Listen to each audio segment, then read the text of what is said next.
thing. I think it rips through your clothes when it takes you over. Bonjour et bienvenue pour cette nouvelle émission de Radio Migo. Pour commencer cette année 2022, nous vous proposons d'explorer le New Weird. Qu'est-ce qui définit ce genre littéraire ? Quel est le lien de parenté avec la Weird Fiction et H.P. Lovecraft ? Et enfin, qui sont les autrices et auteurs phares de ce mouvement ?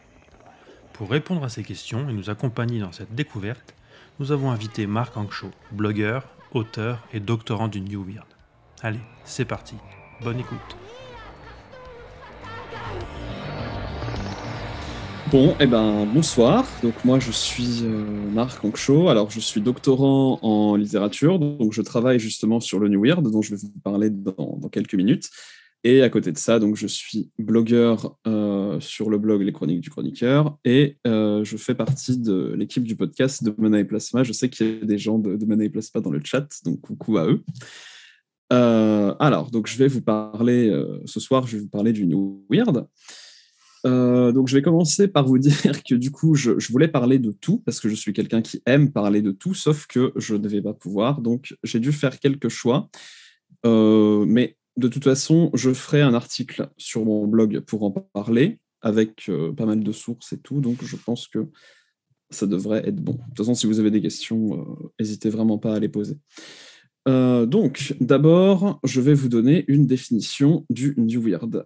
Donc avant tout on va s'intéresser au mot weird pour pouvoir construire une définition. Donc le mot weird, c'est un mot anglais qui veut dire étrange et bizarre, et donc le mot apparaît pour désigner des récits au XXe siècle, notamment pour parler en fait des récits qui étaient publiés dans le pulp magazine qui s'appelait Weird Tales, dans lequel ont été publiés en fait des gens comme Lovecraft, comme Clark Ashton Smith et comme Robert Howard. Lovecraft, c'est l'auteur d'un certain Appel de Cthulhu. Clark Ashton Smith, c'est l'auteur des récits de Zotic notamment. Et Robert Howard, c'est l'auteur qui a créé notamment Conan, mais pas que. Alors, la weird fiction, puisque le mot weird a donné donc du coup son nom au genre. Selon Jeff Vandermeer, qui est donc l'un des auteurs du New Weird et aussi l'un de ses théoriciens, donc dans une préface d'une gigantesque anthologie qui s'appelle The Weird, Jeff Vandermeer il dit que la weird fiction, ce serait un mode fictionnel ou un mode d'écriture. Donc toujours dans cette préface, Vandermeer dit que dès l'époque de Lovecraft, la weird fiction, c'est un récit qui possède un élément surnaturel, mais qui ne tombe pas dans la catégorie de l'histoire de fantômes traditionnelle ou dans le roman gothique. Chen Yamieville, donc, qui est un autre auteur de weird fiction, un autre auteur du New Weird, dans un guide universitaire sur la science-fiction, il va décrire la weird fiction de la manière suivante. Donc, il la décrit comme une fiction plutôt macabre et haletante, génériquement glissante, du fantastique sombre, qui mêlerait l'horreur à la fantaisie, et met souvent en scène des monstres extraterrestres non traditionnels, ce qui la rapprocherait de la science-fiction. Donc ça nous montre ça, que la weird fiction, dès ses origines, elle ne correspond pas exactement aux standards du fantastique traditionnel. Et les définitions en fait, que Vandermeer et Mieville donnent, ça montre que la weird fiction, elle peut se retrouver dans chacun des grands genres de l'imaginaire, qui sont donc la fantasy, le fantastique, l'horreur et la science-fiction. Donc la weird fiction, elle aurait tendance en fait à subvertir toutes ces catégories et les cases qu'on aurait tendance à définir. Les deux auteurs aussi, ils disent aussi que c'est un genre qui a tendance à abolir les frontières en fait. Moi, et c'est plus ou moins là-dessus que mes travaux de thèse vont s'articuler, j'ajouterais aussi à ça, à cette définition de la weird fiction, un critère qui est esthétique et poétique. Puisque, d'après moi, les textes de weird fiction s'appuieraient donc sur c'est un concept que Denis Mélier, donc, qui est mon directeur de thèse, emploie, qui s'appelle la rhétorique de la monstration. Alors, ça veut dire que les textes de weird fiction, ils vont s'appuyer sur une débauche d'effets descriptifs. Donc, ils vont s'appuyer sur les hyperboles. C'est une figure qui consiste à exagérer. Et donc, en weird fiction, les auteurs ils vont mettre en valeur les caractéristiques irréalistes des créatures qu'ils décrivent. Donc, on pense par exemple à la taille immense et aux tentacules de Cthulhu. Plus récemment, on peut penser par exemple chez Mieville à la fileuse, qui est une araignée qui a des bras humains en dessous du cou. Donc, Mieville va beaucoup insister là-dessus quand il va la décrire. Et on va aussi avoir pas mal d'hypotyposes en weird fiction. L'hypotypose, c'est une description vivante d'un objet ou d'une créature qui va en fait fixer des détails frappants pour le lecteur. Donc, par exemple, quand vous avez dans l'Appel de Cthulhu de Lovecraft une description des tentacules de Cthulhu, enfin d'une statue de Cthulhu, justement, le narrateur va s'appuyer sur cette description des tentacules, sur les ailes de dragon, qui vont donner en fait une idée générale de ce que c'est. Et ces techniques-là, cette rhétorique de la monstration, ça va permettre de rendre tangibles des créatures plus ou moins sympathiques et plus ou moins dégueulasses. Donc ça, c'est ce qu'est la weird fiction. Le New Weird, c'est une forme ultra contemporaine de weird fiction, puisqu'on peut situer son émergence entre les années 90 et les années 2000, et il continue d'exister aujourd'hui à travers différentes voies, puisque, bon, si c'est 90-2000, les auteurs du New Weird sont encore vivants, et bien vivants d'ailleurs. Le terme a été employé pour la première fois dans un avant-propos de M. John Harrison, qui est un auteur dont je vais vous parler un tout petit peu après. Et donc, c'était une préface de la novella The Tain, d'un certain Chenya Mieville. En français, elle a été traduite par le titre Le Tain, du coup, et elle est disponible dans le recueil qui doit s'appeler Enquête de Jake et autres nouvelles. C'est paru chez Autre Fleuve, je crois, il y a 1 ou 2 ans. Dans l'anthologie, dans la préface, puisqu'il y a eu une anthologie qui s'appelle The New Weird par Jeff Vandermeer, où Jeff Vandermeer lui-même, justement, va donner les caractéristiques du New Weird dans une préface qu'on peut qualifier de préface définitoire. Et ça, c'est quelque chose que, par exemple, Bruce Sterling avait déjà fait pour le cyberpunk avec une anthologie qui s'appelle Mozart envers miroir. Donc, on pourrait considérer, de par l'existence de cette préface et de cette anthologie, que le New Weird serait un mouvement. Le problème étant qu'il n'y a pas exactement d'école du New Weird, donc on peut considérer que ça correspond plutôt davantage à un moment qu'à un véritable mouvement. Mais, et certains essais critiques présents dans The New Weird le disent, si on perçoit l'histoire littéraire de manière schématique, donc comme on l'apprend en fait dans le secondaire, on peut considérer que le New Weird va succéder au cyberpunk, qui lui-même succédait à la New Wave. Donc, le terme New Weird, vous l'aurez compris, hein, il est composé de 2 termes, New et Weird, et je vais revenir du coup avec vous sur ces 2 termes pour examiner ces sources. On va s'attarder sur le mot New. Donc le mot New, ça veut dire nouveau en anglais, et ça renvoie à 2 aspects précis du New Weird. D'abord, c'est un terme qui fait référence à la New Wave de la science-fiction. Donc la New Wave, c'est un courant des années 60-70 en SF, et ça s'oppose au récit qu'on qualifiait d'âge d'or, et qui correspondait à la science-fiction de l'immédiat de l'après-guerre. Donc c'est là-dedans que vous mettez par exemple Isaac Asimov, Arthur Clarke, beaucoup d'hommes, hein, voilà. Donc les auteurs de la New Wave, ils s'intéressaient davantage à l'être humain que leurs prédécesseurs, et en termes de forme, c'était beaucoup plus littéraire et parfois beaucoup plus expérimental. Dans la préface de The New Weird, Jeff Vandermeer, il va citer notamment Michael Moorcock, M. John Harrison et Ballard. Donc les 2 premiers, Moorcock et Harrison, ils vont très souvent apporter leur soutien aux auteurs du New Weird, notamment en rédigeant des préfaces pour les auteurs du New Weird.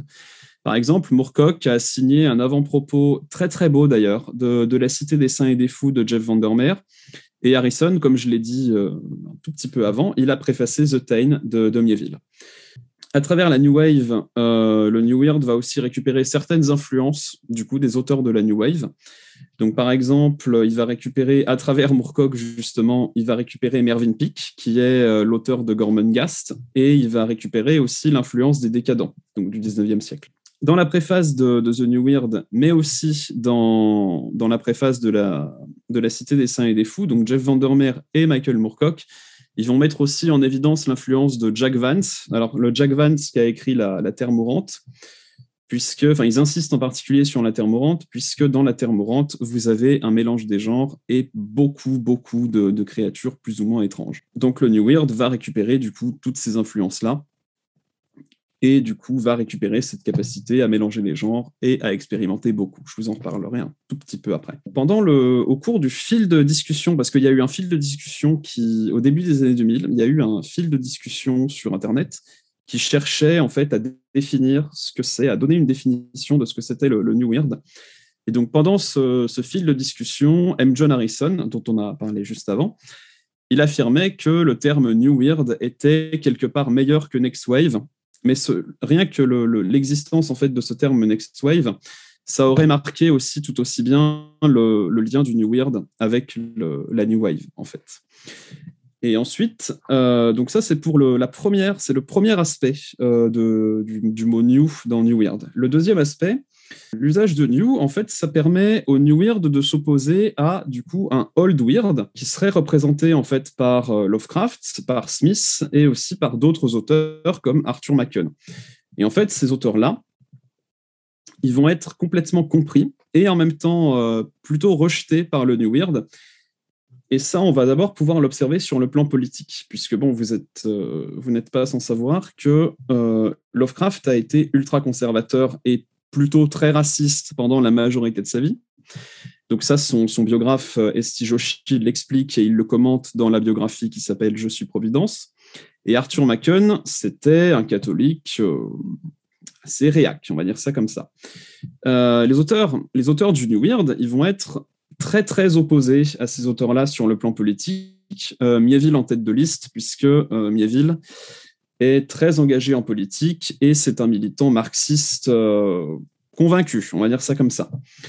Ça va transparaître donc déjà dans les visions politiques, et les visions politiques de ces auteurs-là, elles vont influencer leur vision de l'altérité. Chez Lovecraft, l'autre est vu comme un monstre en fait, avec donc Cthulhu, donc qui est une horreur, absolue.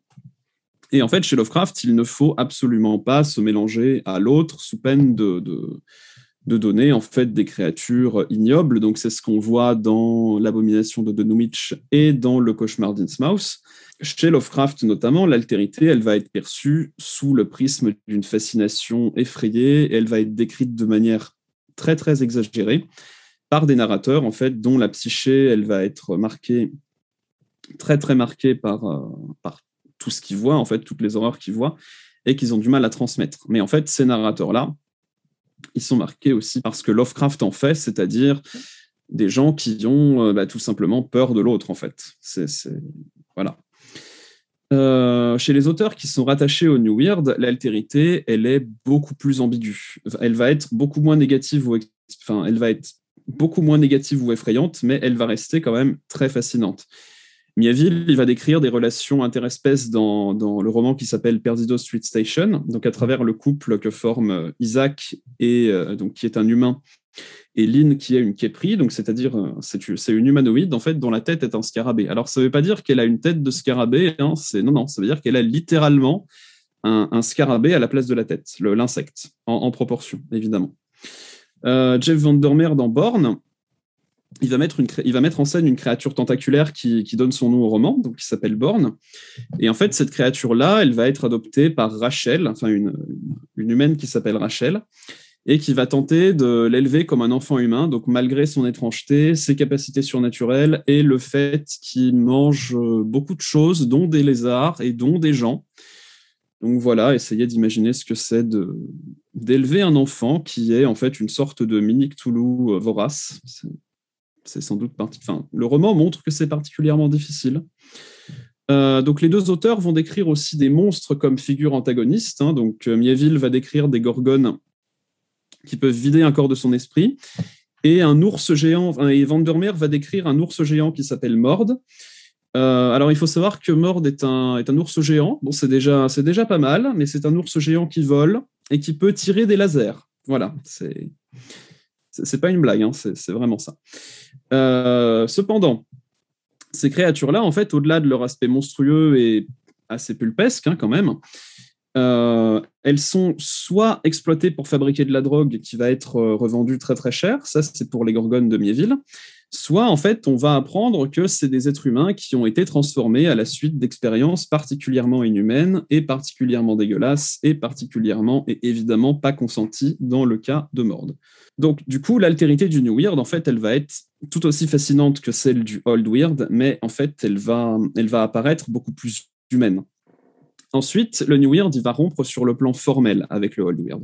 C'est-à-dire que les auteurs du New Weird vont adopter souvent des formes plutôt expérimentales avec les techniques en fait, narratives et stylistiques qui correspondent à ce type d'expérimentation.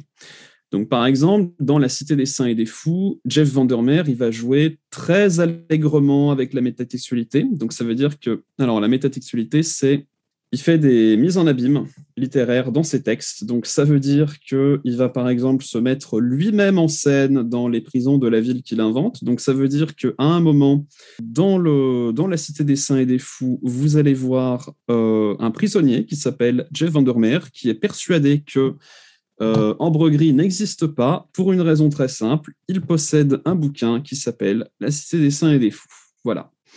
Il va aussi créer des récits qui sont donc très expérimentaux, avec une narration qui passe par des bibliographies commentées, des notes de bas de page et des commentaires d'œuvres fictives.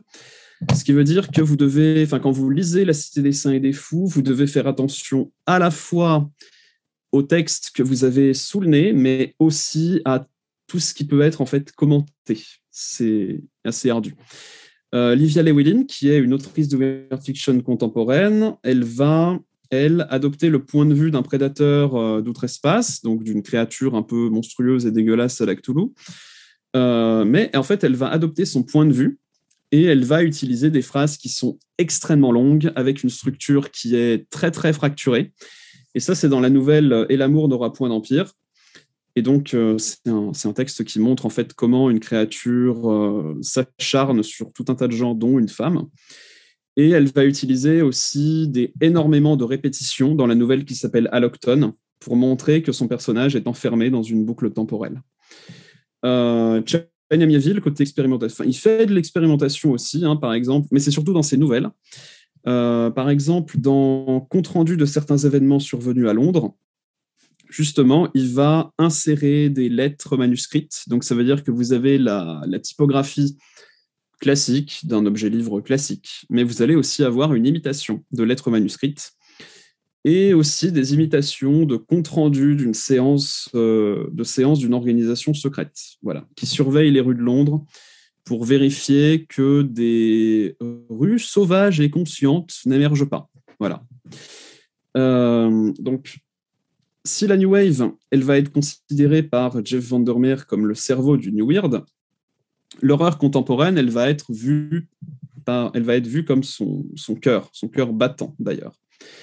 Donc les influences de Lovecraft et celles déjà un peu plus crues de Clark Ashton Smith, elles vont s'ajouter à celles de Clive Barker, donc l'auteur des livres de sang, que Vandermeer qualifie d'ailleurs de séminal. Alors pourquoi c'est séminal pour Vandermeer? Parce qu'en fait, Clive Barker, dans ses récits, il va décrire beaucoup de dislocation des corps, il va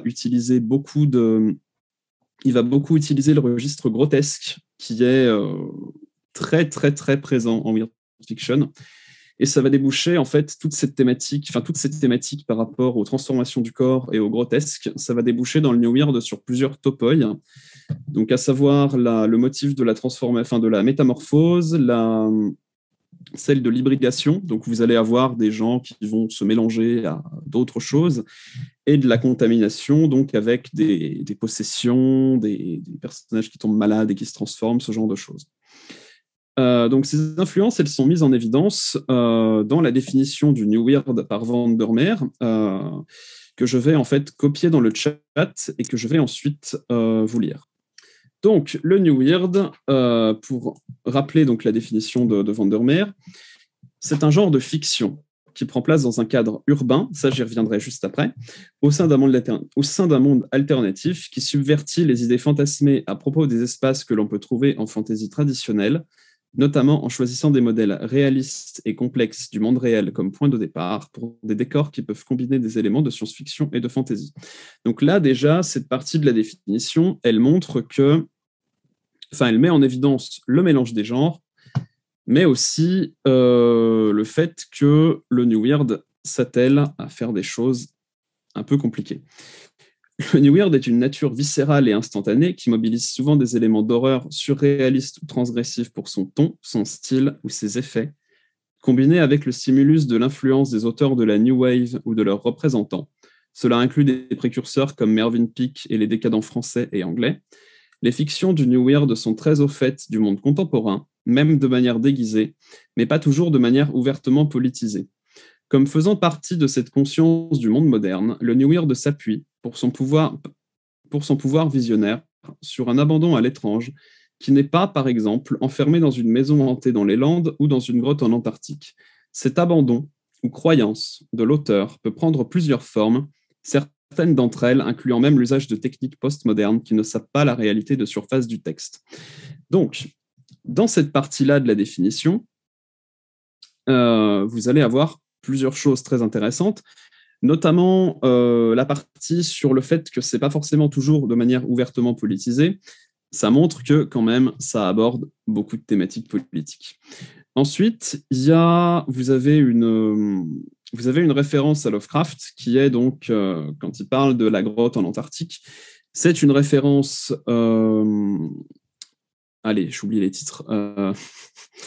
aux montagnes hallucinées, voilà, de Lovecraft, puisque, en fait, le New Weird essaye de décloisonner, on va dire ça comme ça, l'horreur, en montrant qu'elle peut être absolument partout.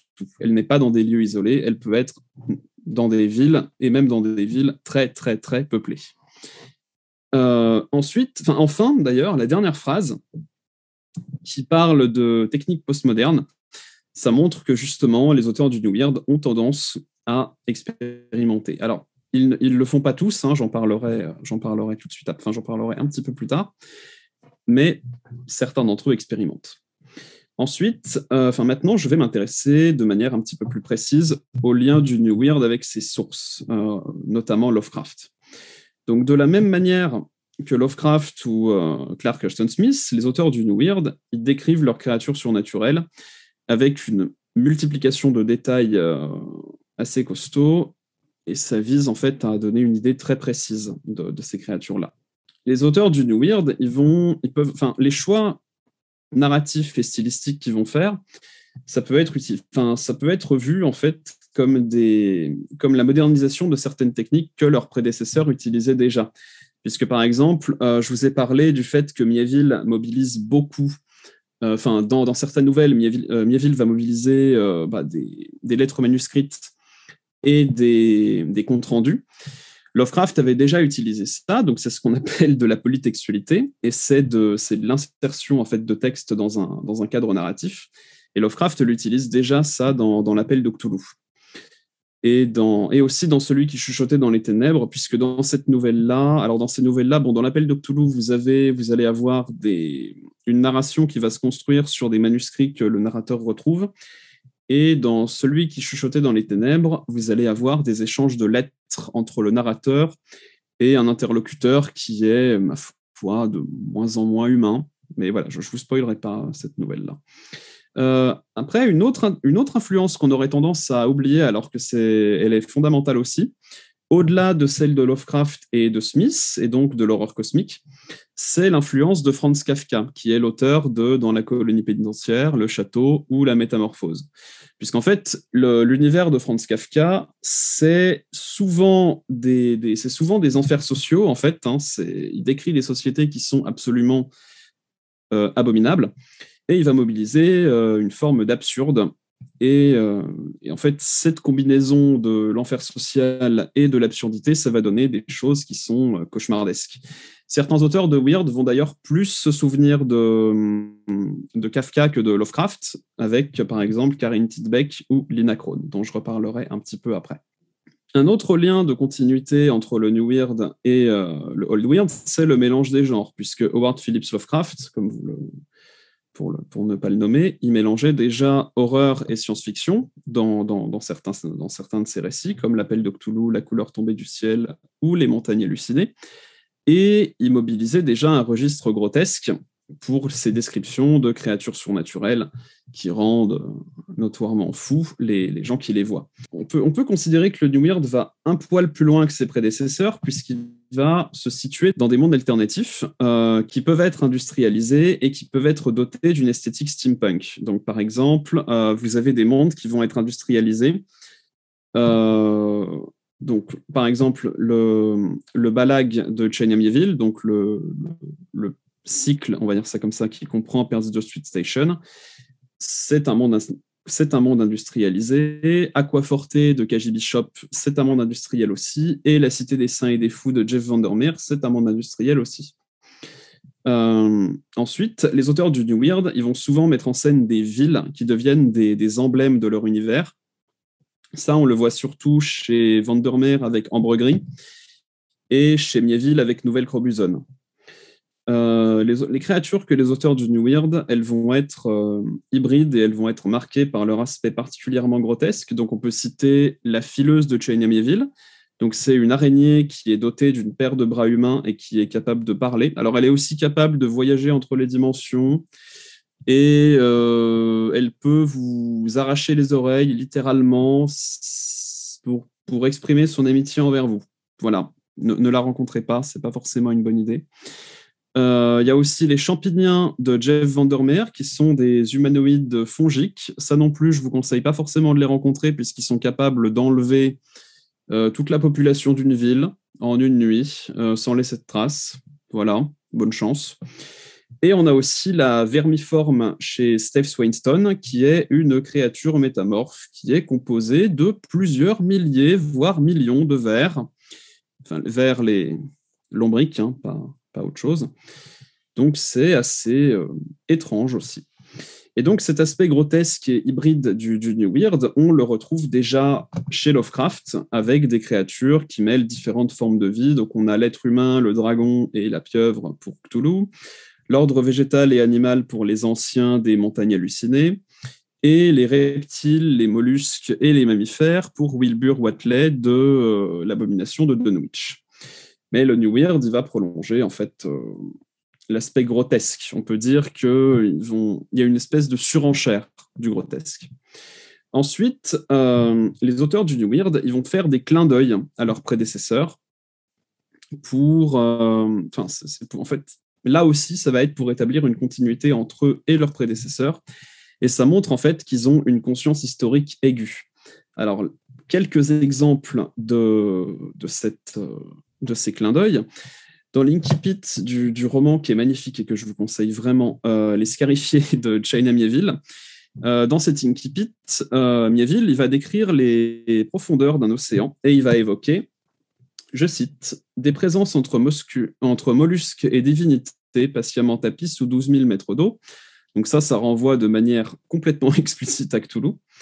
Caitlin Kiernan, qui est d'ailleurs considérée par Vandermeer comme l'une des plus grandes autrices de weird fiction de sa génération, dans des nouvelles, notamment Les Agents de Dreamland et Noir Vaisseau apparu au sud du paradis, elle évoque en fait le réveil de Cthulhu et elle le lie en fait au retour de la sonde New Horizon, donc qui était censée explorer Pluton, où vivent notoirement des créatures chez Lovecraft. Et donc, elle a cette phrase-là qui est « New Horizons était revenu, Relié avait surgi, et celui qui y dormait s'était réveillé ». Donc là, il n'y a vraiment pas de secret. Hein. Il y a vraiment plus d'humanité non plus, du coup, aussi, puisque Cthulhu qui se réveille, ça fait un certain nombre de dégâts. Un autre auteur de weird fiction qu'on oublie aussi un petit peu et qui est Jeff Noon, lui, il renvoie à Kafka, donc dans ses romans qui mettent en scène l'enquêteur John Nyquist. Donc dans la dernière enquête en date de John Nyquist, qui s'appelle Within Without, le personnage principal, donc qui est l'enquêteur John Nyquist, il va discuter en fait dans son esprit avec Gregor Samsa, donc qui est le personnage principal de la nouvelle La Métamorphose de Kafka. Alors quand je dis qu'il discute avec lui, c'est que en fait dans son esprit il y a littéralement Gregor Samsa et il n'est pas le seul. Ce qui fait qu'il y a une scène du roman où il est dans un bar et il discute avec des gens qui ont aussi Gregor Samsa dans la tête. Et certains se comportent de manière assez étrange, et pour cause, le Samsa qui est présent dans leur esprit est transformé en cancrelat. Voilà, je vous laisse imaginer la scène, c'est assez spécial. Les jeux métalittéraires en fait, que les auteurs du New Weird font, ça va renvoyer en fait à ceux que Lovecraft et ses amis faisaient, puisque par exemple Lovecraft, dans certains de ses récits, il évoque un prêtre atlante qui s'appelle Clark Ashton, donc ça renvoie évidemment à Clark Ashton Smith. Et Robert Bloch et Frank Long, ils avaient mis en scène Lovecraft dans leurs nouvelles. Donc Robert Bloch avait même tué Lovecraft dans une de ses nouvelles, de manière assez gore d'ailleurs. Et donc, c'est des jeux qui se poursuivent. Ensuite, la conscience historique des auteurs du New Weird, elle va s'observer dans la connaissance en fait, que les auteurs du New Weird ont de leurs prédécesseurs. Donc, on a par exemple Jeff Vandermeer qui a composé avec son épouse Anne une anthologie qui est colossale, qui s'appelle The Weird et qui retrace une histoire de la weird fiction sur un siècle. Donc ça va d'Alfred Kubin, qui est un auteur allemand du tout début du XXe siècle, à Kaji Bishop, qui est une autrice australienne complètement contemporaine. Et donc, dans The Weird, il parle aussi de Lovecraft, mais en fait, ce qu'il fait, c'est qu'il inclut Lovecraft dans toute une tradition qui a maintenant plus d'un siècle.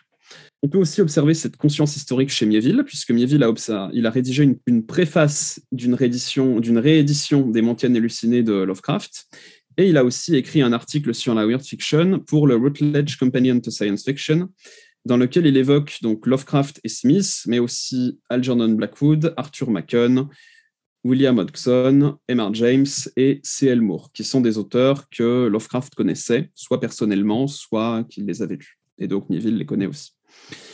Ensuite, une rupture qui peut paraître anodine, mais qui est à commenter aussi, qu'on peut observer entre le New Weird et le Old Weird, c'est l'émergence et la démocratisation du format long, donc avec des romans et des cycles qui se déroulent dans le même univers, donc avec le Balag de China Miéville, qui est composé de 3 romans, qui sont Perdido Street Station, Les Scarifiés et Le Concile de Fer, qui sont des pavés, donc si vous les lisez, accrochez-vous. On a aussi Ambre Gris de Jeff Vandermeer, qui comprend 3 romans assez expérimentaux.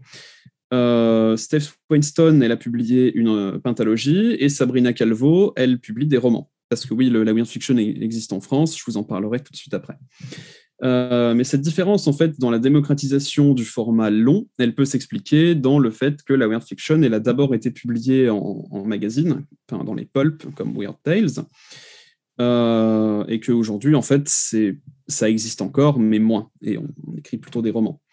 Mais la forme courte, elle existe toujours, donc il y a des revues existent encore, et on a aussi des recueils de nouvelles d'auteurs qui sont publiés. Donc on a par exemple Olivier Llewellyn, Karen Joy Fowler, Thomas Ligotti et Lisa Tuttle, par exemple, dans les auteurs qui sont plus nouvellistes que romanciers. Ensuite, je vais vous faire découvrir quelques auteurs et autrices intéressants si vous voulez découvrir donc le New Weird. Je peux d'abord vous proposer de découvrir les 5 textes qui sont identifiés comme le New Weird, qui sont les 5 premiers textes identifiés comme tels lors de leur parution et dans l'anthologie The New Weird au début des années 2000. Donc, je vais vous les présenter par ordre croissant de difficulté. Comme ça, vous saurez à quoi vous attendre. Donc, on a d'abord L'année de notre guerre de Steph Weinstein. Ça raconte l'histoire d'un ange immortel toxicomane, je vous jure que c'est pas une blague, qui s'appelle Jante, et qui est donc un messager qui doit transmettre des informations partout dans un empire en guerre contre des insectes géants et tueurs. Et donc Jeff Vandermeer dit qu'avec ce roman, l'autrice injecte, sans mauvais jeu de mots, la weird fiction dans l'heroic fantasy, puisqu'on a, on a un personnage avec... on a tout le panel de personnages avec des épées, des batailles, mais les personnages en eux-mêmes sont des immortels assez étranges, et les choses contre lesquelles ils se battent, c'est-à-dire des insectes géants, sont assez étranges aussi. Ensuite, on a Aquaforte de K.J. Bishop. Ça se situe dans une ville qui s'appelle Escorionte, qui est complètement marquée par sa déliquescence, ses inégalités sociales et sa pègre. Alors, pour l'aspect déliquescent, Vandermeer, et je suis plutôt d'accord avec lui, va noter que Bishop est complètement influencé par les décadents du 19e siècle. Et donc, dans cette ville, qui est, du coup, vous l'aurez compris, pas forcément très, très propre, ni très accueillante, on va avoir deux personnages qui vont être une médecin qui s'appelle Raoul et un mercenaire qui s'appelle Gwyn, qui vont tenter d'y survivre, donc en voyant tout un tas d'horreurs plus ou moins sympathiques et traumatisantes, mais ils vont essayer de les survivre. Ensuite, on a Perdido Sweet Station de Chain Amityville, qui est le roman représentatif du New Weird pour le grand public. Donc, ça se passe dans une ville qui s'appelle Nouvelle-Crobuzone, où vous avez à la fois un contexte politique très tendu avec des grèves, des révoltes ouvrières. Donc Mieville décrit des manifs, il décrit des manifs, il décrit des violences policières, il décrit des syndicalistes très énervés, mais aussi des menaces surnaturelles avec donc les fameuses gorgones qui absorbent l'âme des gens, la fileuse et tout un tas d'autres choses. Ensuite, les deux derniers textes sont des textes assez costauds. Le premier, c'est A Year in the Linear City de Paul Di Filippo. C'est un texte qui paraîtra très prochainement en français dans la collection Une heure lumière du Bélial, donc vous pourrez le découvrir en français. Il a été traduit par Pierre-Paul Durastanti, qui en a apparemment, qui a beaucoup galéré parce que c'est un texte qui est très très dur. C'est une novella, mais ça reste très costaud, et c'est une novella qui va décrire les habitants d'une mégapole qui semble complètement infinie.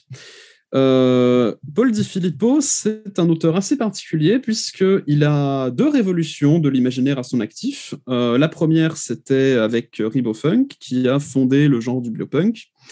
Donc, si vous voulez en savoir un petit peu plus sur le biopunk, j'ai une collègue qui s'appelle Fran, qui a fait une conférence sur le sujet. Di Filippo ne détient pas le record de révolution de l'imaginaire. La personne qui détient ce record-là s'appelle M. John Harrison, puisqu'il a fait New Wave, New Weird et je ne sais plus quoi d'autre, mais je sais qu'il en a 3 à son actif. Et enfin, le texte le plus difficile, si vous voulez découvrir le New Weird, c'est La Cité des Saints et des Fous de Jeff Vandermeer, qui se déroule donc dans une ville qui s'appelle Ambre-Gris, qui est noyée dans une violence latente, qui éclate lors de carnaval avec, ma foi, des gens qui se font pendre, des gens qui se font égorger, des gens qui se font éviscérer. Et lors de ces festivités-là, vous avez les champignons, donc qui sont les hommes champignons dont je vous ai parlé tout à l'heure, qui surgissent dans la ville et qui tue tout un tas de gens. Enfin, c'est tout à fait sympathique comme ambiance. Mais c'est un texte qui est extrêmement expérimental, avec des narrations et des formes qui sont très particulières. Vous pouvez aussi vous intéresser au précurseur immédiat du New Weird, donc avec Kat Koja, qui écrit des romans d'horreur qui sont particulièrement graphiques et particulièrement organiques. Donc je peux vous citer Brèche vers l'enfer et Décérébré. Jeffrey Ford avec les romans qui s'appellent Physiognomonie, Memoranda et L'au-delà. C'est des dystopies weird qui présentent une ville, encore une ville, la cité impeccable, où un personnage doit éliminer des opposants politiques. Si vous êtes très déterminé, vous pouvez tenter votre chance avec Vellum et Encre de Al Duncan, qui forment un diptyque. Et ça met en scène en fait des univers parallèles et des conflits divins avec beaucoup de références métalittéraires, des anges et des personnages qui sont amortels, donc ça veut dire qu'ils sont en dehors de toute idée de mort. Ensuite, ces dernières années, donc, on a de nouveaux auteurs de weird fiction qui ont émergé, même en France. Quelqu'un dans le chat pourra s'identifier, pourra se reconnaître. Donc, de nouveaux auteurs de weird fiction ont émergé et on peut parler du coup d'une nouvelle vague de la weird fiction. Alors, certains vont l'appeler le New Weird et d'autres vont l'appeler le Next Weird. Bon, dans les faits, c'est à peu près la même chose. Dans cette vague-là, on a La Vitidar qui commence à être traduit en français avec le roman qui s'appelle Aucune terre n'est promise. Mais c'est surtout son dernier roman en date qui s'appelle The Escapement en anglais, qui l'ancre complètement dans la weird fiction, puisque dans The Escapement, vous avez ça se passe dans un monde alternatif très typé western, avec des métamorphoses assez dégueulasses, des créatures monstrueuses, et tout un tas de choses qui sentent la weird fiction à plein nez. On a aussi Stephen Graham Jones avec Galeux, qui est un roman magnifique sur les loups-garous, et Only Good Indians. Livia Llewellyn avec ses nouvelles, donc, qui sont regroupées dans Fournaise, qui a été traduit donc, en français, que je vous recommande vraiment, vraiment, vraiment beaucoup. Et un autre recueil qui s'appelle Engines of Desire. Et on a Brian Catling avec sa trilogie qui s'appelle Vor, et qui a été, les 2 premiers volumes sont disponibles en français.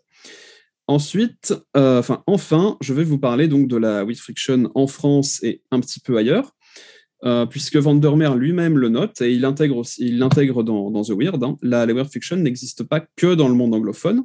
En France, on a par exemple Sabrina Calvo, donc dans ses romans qui mettent en scène l'enquêteur qui s'appelle Bertrand Lasjambe, donc Délius, une chanson d'été, et La nuit des labyrinthes. Elle va montrer donc un tueur qui remplit ses victimes de fleurs, et dans un roman qui s'appelle Toxoplasma, elle montre un homme qui a une tête de ruche d'abeilles. On a aussi Jacques Barbery qui dépeint des créatures particulièrement grotesques dans ses romans Mondokan et Le crépuscule des chimères, mais aussi dans ses recueils de nouvelles L'homme qui parlait aux araignées et Le landau du rat, donc avec par exemple des montagnes de corps collés les unes aux autres. En fait, c'est des cadavres, non, c'est même pas des cadavres, c'est des corps vivants et bien vivants qui sont agglutinés les uns aux autres, qui font plusieurs centaines de mètres et qui sont complètement conscients. On a aussi des ogresses souterraines qui donnent naissance à des homoncules. Et on a aussi des créatures d'outre-espace donc, qui veulent s'accoupler avec la Terre. Donc voilà, je vous laisse imaginer ce que ça peut donner. Certaines de mes lectures récentes, donc, notamment Le premier souper d'Alexander Dico et Capital songe de Lucien Raffmage, en fait, ça montre totalement que la weird fiction est très très présente en France et dans l'actualité éditoriale. D'ailleurs, le premier souper de Dico, il est très très marqué par sa métasexualité. Et Capital songe de Lucien Raffmage, ça montre qu'il y a une vraie continuité possible entre le cyberpunk et la weird fiction. En Europe du Nord, on peut parler de Olga Raon, donc, qui est danoise, avec son roman qui s'appelle Les Employés. Donc c'est un roman expérimental qui s'appuie sur tout un tas de dépositions des passagers d'un vaisseau qui ne sont pas exactement humains, et dont les rêves sont contaminés par tout un tas d'objets. En Suède, on a Karin Tidbeck, donc dont le talent est reconnu par les époux Vandermeer eux-mêmes, donc ils la publient et ils la soutiennent. Et elle décrit dans Amatka un monde en fait, dans lequel les personnages doivent constamment répéter leurs noms aux objets pour qu'ils conservent leur forme. En Suède, toujours, on a Anders Fager, donc, qui décrit des cultes Lovecraftiens et des horreurs d'outre-espace, tout ça, dans les campagnes suédoises, donc dans les recueils qui ont été traduits en français, qui sont Les Furies de Boras et La Reine en jaune. En Finlande, on a Johanna Sinisalo, qui a inventé plus ou moins le Finnish Weird, donc avec ses romans Le sang des fleurs, Jamais avant le coucher du soleil et Oiseau de malheur. Et toujours en Finlande, on a Lina Kron. Les époux Vandermeer ont publié une intégrale de l'œuvre de Lina Kron. Et le roman épistolaire, le seul, je crois, qui a été traduit en français, de Lina Kron, qui s'appelle Tainaron, il se déroule dans une ville peuplée d'insectes qui ont des coutumes, ma foi, assez étranges.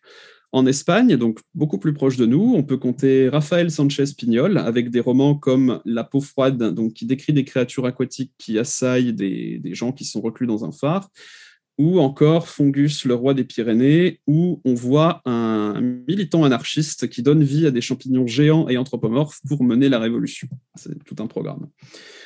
Au Japon, on a Dempo Torishima avec Sisyphéen, donc, qui mêle une influence kafkaïenne et du biopunk, avec une multitude de transhumanités toutes plus étranges les unes que les autres.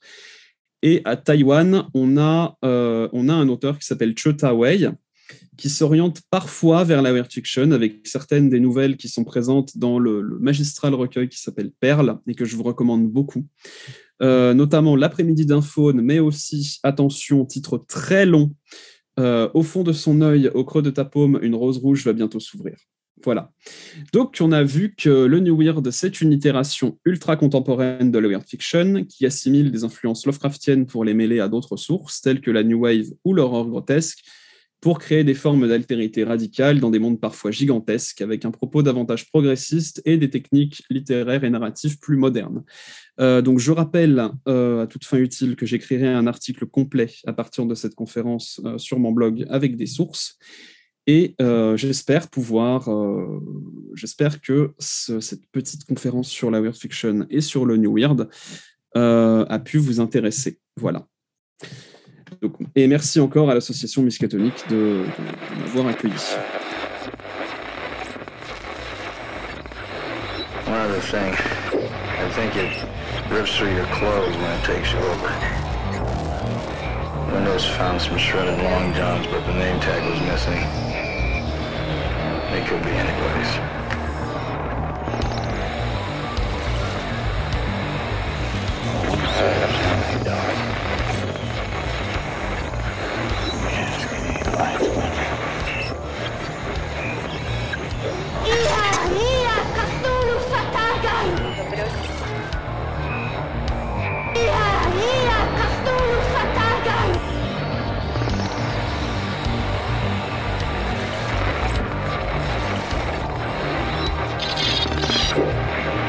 Do you mean Sutter Kane?